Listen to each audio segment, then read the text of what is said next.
I'll be reacting to Shaman King 2021 episode 25, and I'll be starting my reaction from the 2 minutes and 30-second mark in 1, 0, go! Oh boy. That looks kind of cool. I mean, it's Hoa. I mean, at this point, they're probably going to need a hydrogen bomb just to fuck with this dude.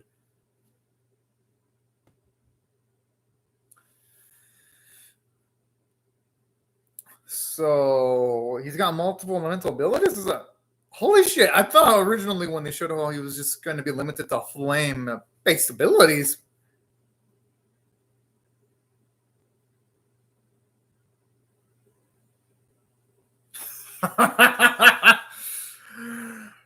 Oh, and I already thought the dude was already broken, but no, he's beyond broken.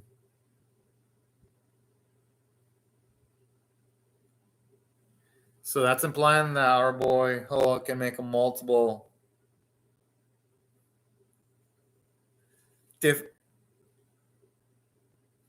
Wait, what?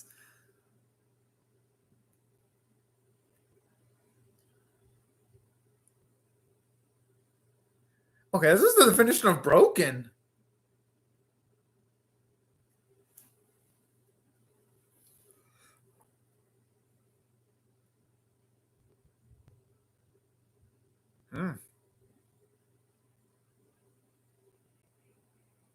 I kind of like this. At the very least, gives us the elemental system of Shaman King and how they relate to each other.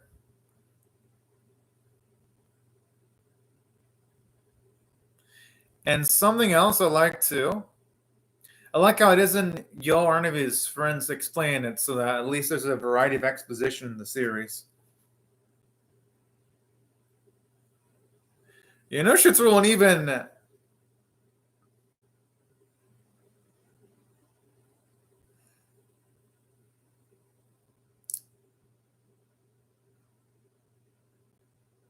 I mean, it's something personal.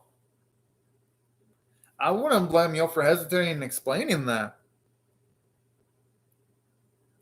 But I do like this, though. It shows you how intelligent Yo is to figure it out while training, and he didn't need anyone to tell him that information. That's some damn good characterization. I mean, they're already dragged into the fight, though. Just by being associated with Yo.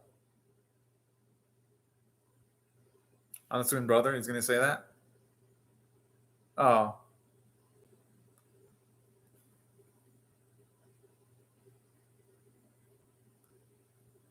Isn't it already too late, though?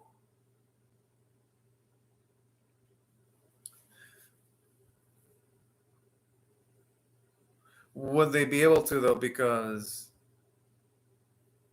wouldn't it be whoever has the lucky opportunity of taking on Hoa during the tournament bracket? I mean, I guess you shouldn't say lucky. Who the fuck would want to be facing Hoa in this tournament?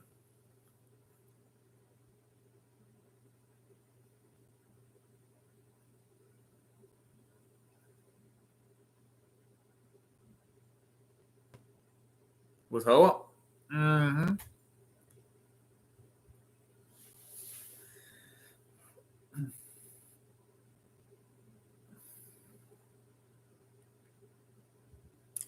I gotta admit, that is some amazing pre-planning, though, just to attempt to become the Shaman King.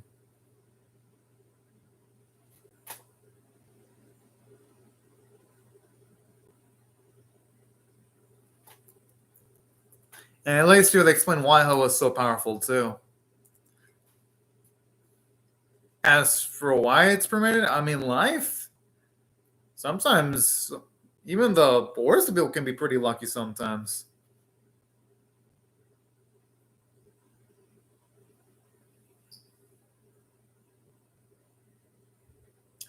He's got a point.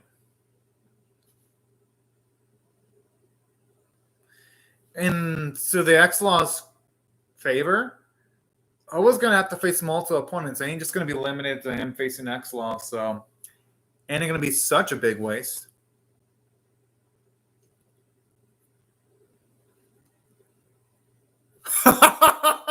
savage.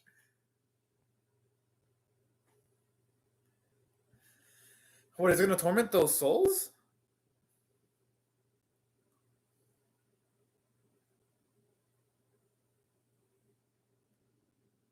I wonder if he's going to absorb them.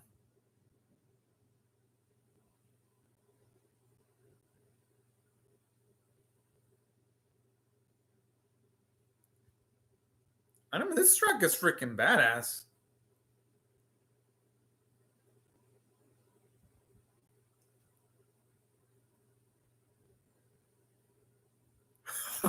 Yo, that's fucking cruel. He's not even gonna let those souls rest in peace. It's like, damn. Not only did you kill them, has to further add insult to injury and eating them souls. What a monster.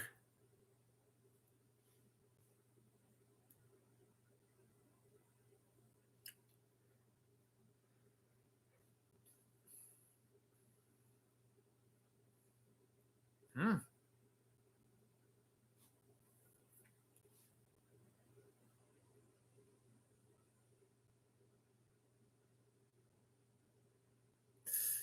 Oh.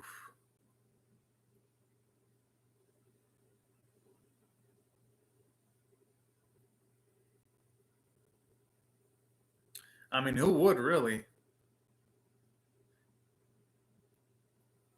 Yeah, it kind of puts him in a shitty spot because it'd have been preferable if the strong. Oh, you know what? There's some irony here. If the Iron Maiden would have been allowed to face Hoa from the get-go, she would have been lucky. That might have been probably lost to take on Hoa. Just unfortunate that the brackets didn't end up.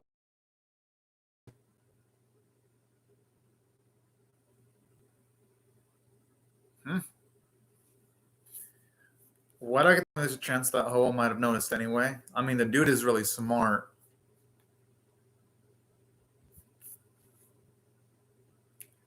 And saying that, Silva's going to get more. Yeah, cocky style. He's going to get more involved.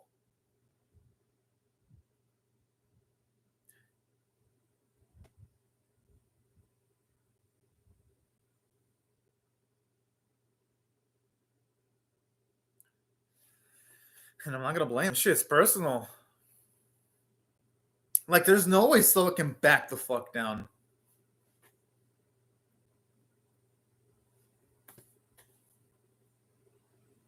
Man, no one be lacking snitches.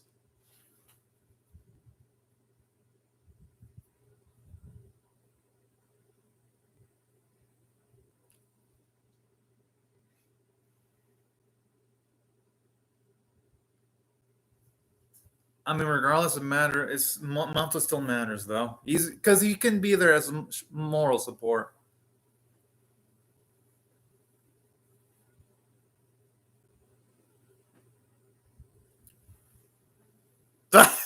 I mean, it wouldn't be better if he's casually fishing, dude. It's better than being stressed out.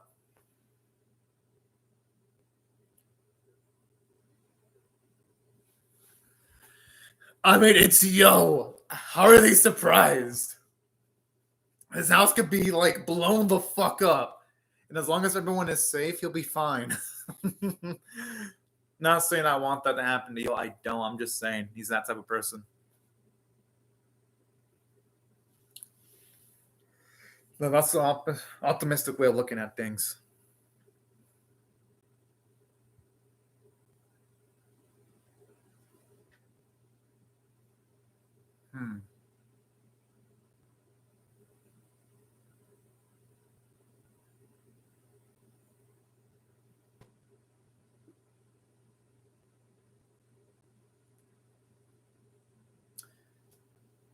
Oh.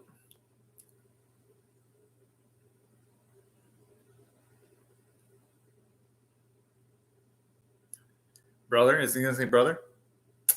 I had a feeling. Because it did set that up in like the first episode, so that's actually no surprise. Still nice to finally get the reveal, but yo, the clouds look beautiful. Holy shit! No, seriously, Whoever's in charge of the backgrounds this week deserves a raise.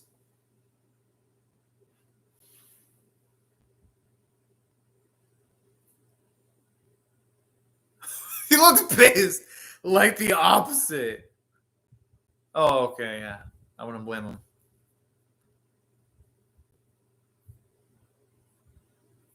Yo, people don't operate by your rules, man. Some people do, but most people don't, though. He's like the opposite.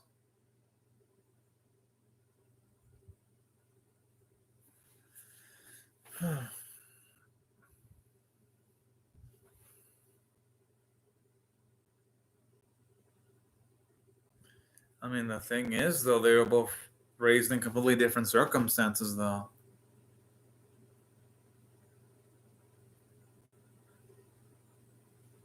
Well, I am surprised Anna didn't slap him for that. That's a miracle. That's character development there.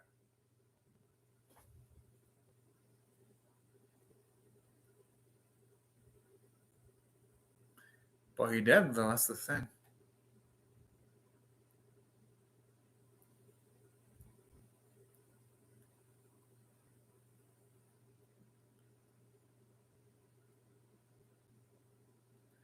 I just hope they're sick to find ends eventually.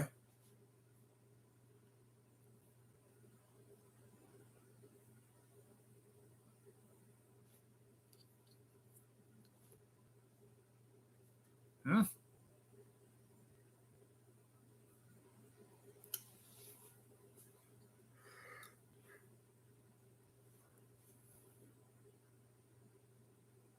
I mean, Anna's a tough lady, so it'd take probably a lot to earn, eh? To hurt her.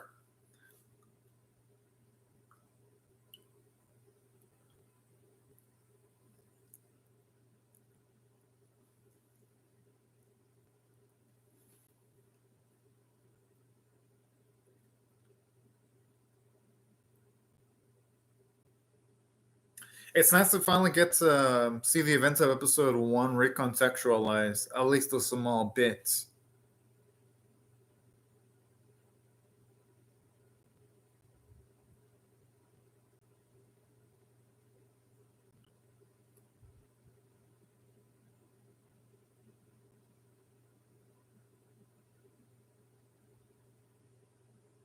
Hmm. And I like how here it shows you how really personal it is to Yomi right here.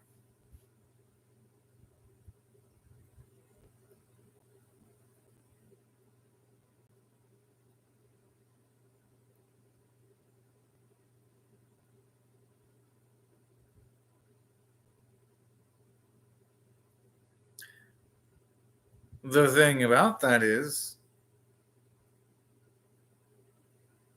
and we all know that's exactly what happened.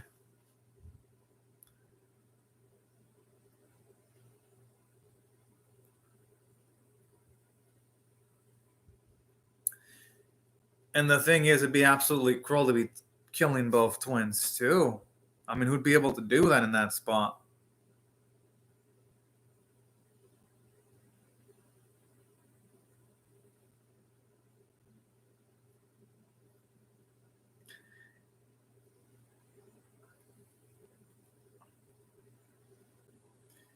Hey, in a way, I'm kind of glad Yome chose not. When I like this, showing you how he at that time he's had the conviction, but then we know at the end of the day, he couldn't really come down and killing any of the twins. I don't blame Yome though, because who would? Who would want to harm you? Oh, that mother's. Oh, she's fucking adorable, mother. Oh. Honestly, Yo is the brand spanking image of his mother.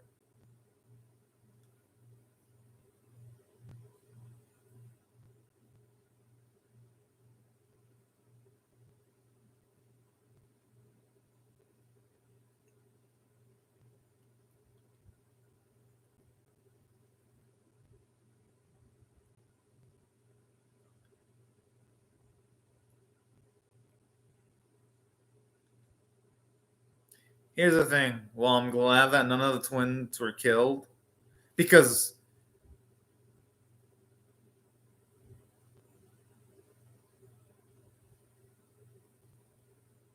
yeah, I couldn't think of anything worse than that either.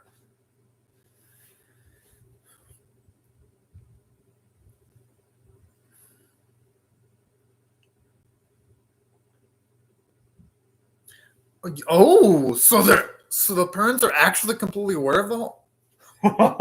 Damn. I actually loved seeing the conviction of both of those parents. Wow.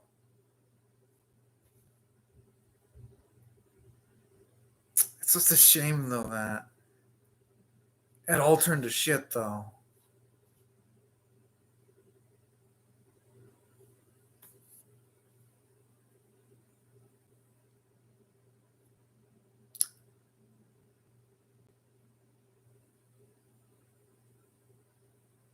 Because hell, even if you would have made the decision of running away, I wouldn't have blamed the man either.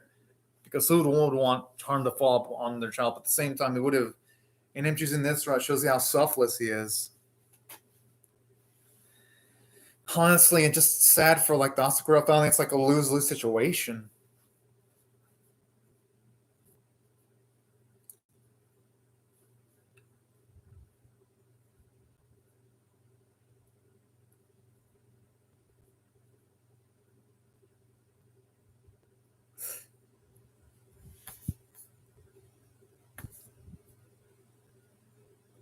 Oh,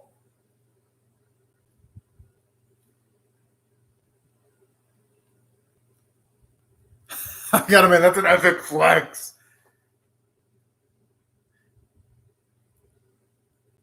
Oh.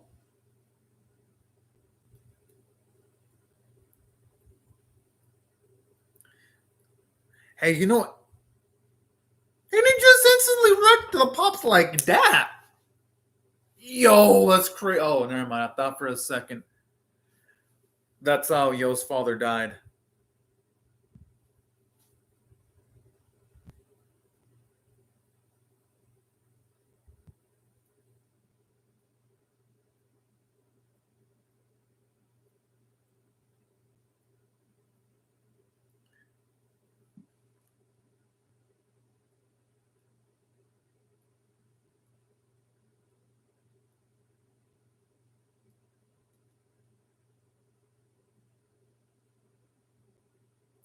And just the way he gloats too.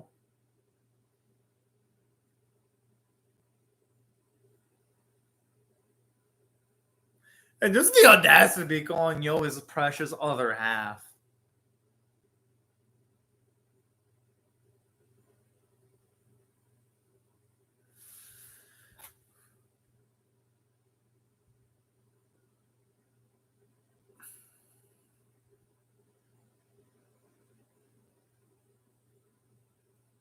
I just wonder how he plans on doing that.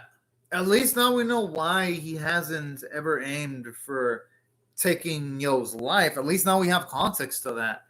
Because it's like Ho is like he's way above Yo's league from a strength standpoint. Hey, I think he's being rough on himself. It's not like he could have predicted Hoa to be absolutely as broken as he actually is.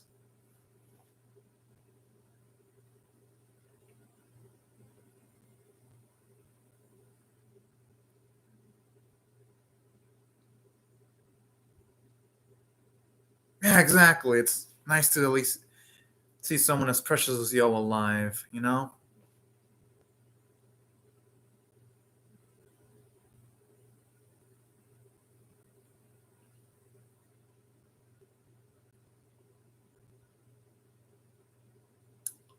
Hey, that's quite the way of looking at things optimistically there.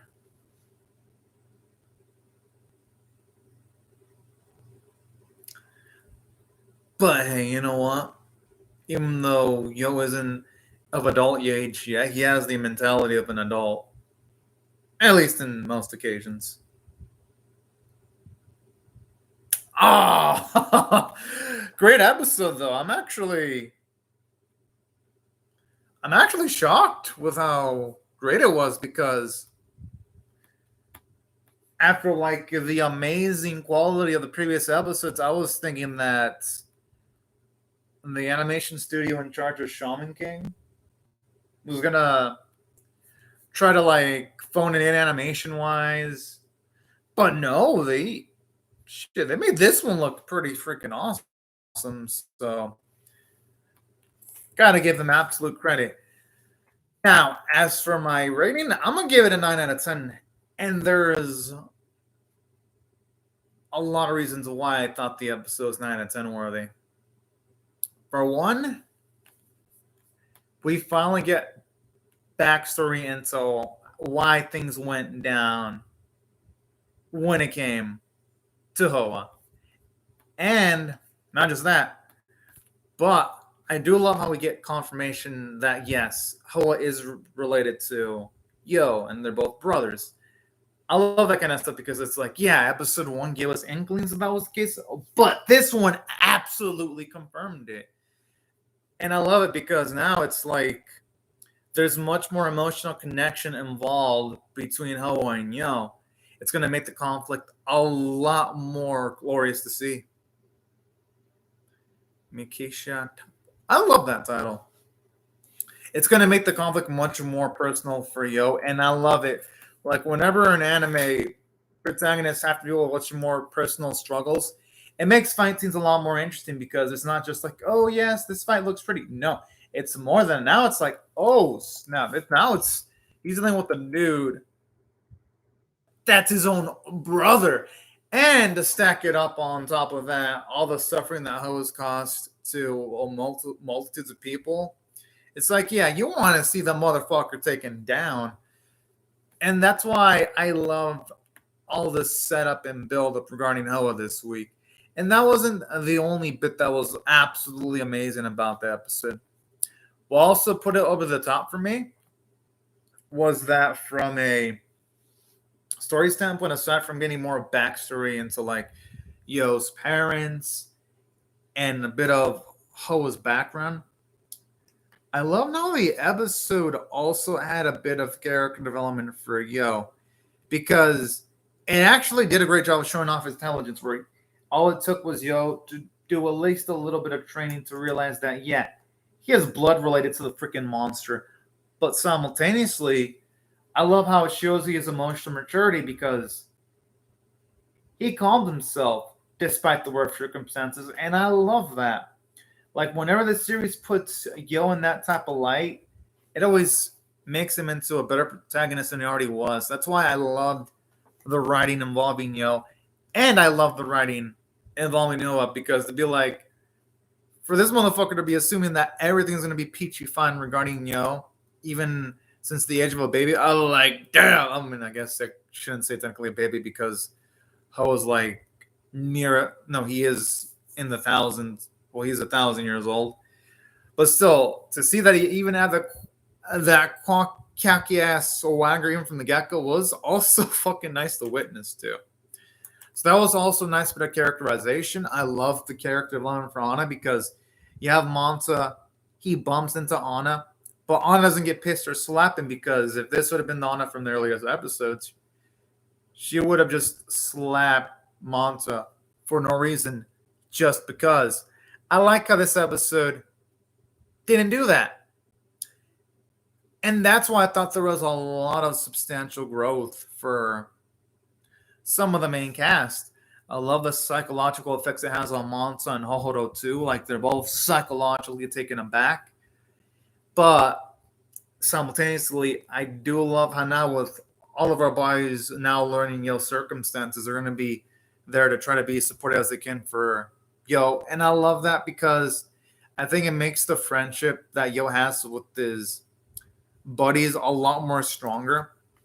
And that's what I thought the character writing was amazing alongside the narrative writing too. Now, on some of the elements, the animation was great, from like the backgrounds towards like the realistic looking sky and clouds, towards the way they rendered the animation of Ho's abilities. The animators made sure that everything popped visually.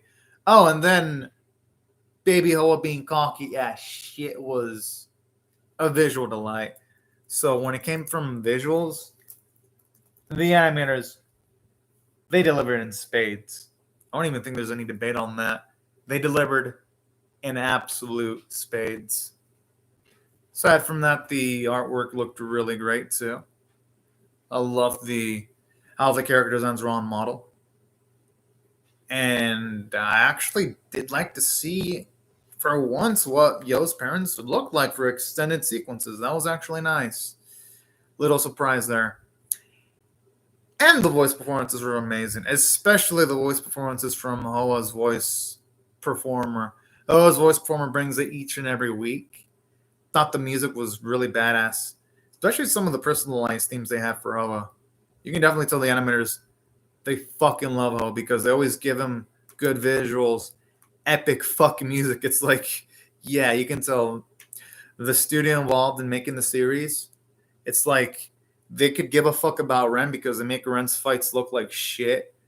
They could give a fuck about Ryu because his fights look like shit. But when it comes to Hoa or Lysier, the animators, they show the fuck up. I'm like, damn. Like, you can definitely tell these animators, they fucking love Lysier, but they absolutely, utterly fucking love Hoa, though. You can just feel the love on screen. So that's what I'm going to give the episode 9 out of 10 to. Because, at least in this episode, I felt a passion that normally I don't feel from the animators. Well, except when, of course, Lysier and Hoa are involved. Then we all know they go all out. But yeah, these are my thoughts on the episode, y'all. I would really love to hear your thoughts on how I feel about my reaction or the episode itself in the comment section below. Hope y'all rate the video, share it, comment, or subscribe. And I'll see y'all later if you come back for more, because I'm definitely going to be reacting to episode 26 whenever it comes out. But anyways, y'all, hope you have a great, safe, and fantastic day. And thank you so much for watching my video, everyone. Bye-bye.